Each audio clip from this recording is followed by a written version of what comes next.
Scott Bentley of Locked On Red Wings here with 5 things you need to know about the Detroit Red Wings heading into the 2022-2023 NHL season.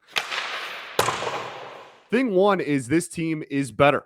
It might not look like it because the rest of the division is getting better and got better this offseason. And for my money, this division is just straight up the best division in hockey. But this team undoubtedly did get better. The defense was a huge problem last year. They addressed that. They went out in free agency. Andrew Kopp, good two-way forward, helped the defense and helped the offense. They helped their forward depth. They helped their defense. This team, new head coach, undoubtedly better. It's just the point total might not be a huge leap from last year just because of how much better everyone else in the division got and is as well. Thing two is the new head coach. Derek Lalonde is here. First time NHL head coach. That makes for a lot of possibilities. It's going to be really exciting, but at the same time, a big question mark, right? How much improvement are we going to see from last year? Is he the right guy going forward? Is he the head coach of the future for the Detroit Red Wings? These are all questions that we still have and we won't know really until the season gets underway. But I think people are really excited. The Blashill course, it kind of ran its course, and we're ready for Derek Lalonde, and he's here. He comes from, the Stevie Y tree, I guess, over in Tampa. Really exciting times.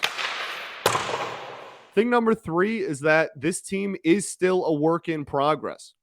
This is not the final product. The Yzer-Plan, as everybody in Detroit calls it, is still moving forward. We are not at the peak yet. This is not like the end year. This is not a make or break season, I guess is what I'm trying to say. This season does not determine how well the rebuild went. There is still a lot of improvements that need to be made. They need to address center depth in the forward, maybe get that overpowering, just like true 1C. That's a big debate if Larkin can be that every year. They still need to make improvements long-term defensively. There's still some question marks on the team. So it's still a work in progress, even though they are undoubtedly heading in the right direction. Thing number four is this defense is better, and that's a huge thing to address given how poor the defense was last year. In the second half of the season last year, the Detroit Red Wings had one of the worst defenses I have ever seen from an NHL team, letting up goals left and right. It seemed like almost every single night we were giving up 5, 6, 7 goals against, and it almost became the norm, which is not good. It should not be normal to watch your hockey team give up 5+ goals, but it did in the second half of last season, and they got some goalie depth as well. But the big thing is this blue line is better, and we got some kids coming up through the pipeline as well that should help it. And that leads me to thing number 5, which is young players are going to get their opportunity. We saw last year with Moritz Seider and Lucas Raymond how impactful rookies can be right away.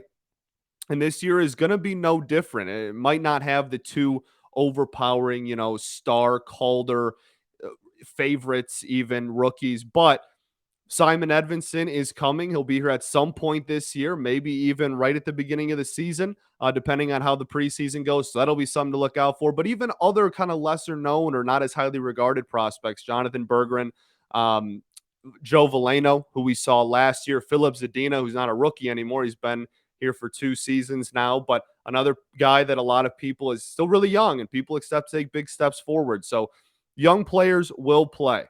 And with all that, you are now fully in the know of the 2022-2023 Detroit Red Wings. Be sure to subscribe to Locked On Red Wings. It's free wherever you get your podcasts and on YouTube, where you can get Red Wings info all season long.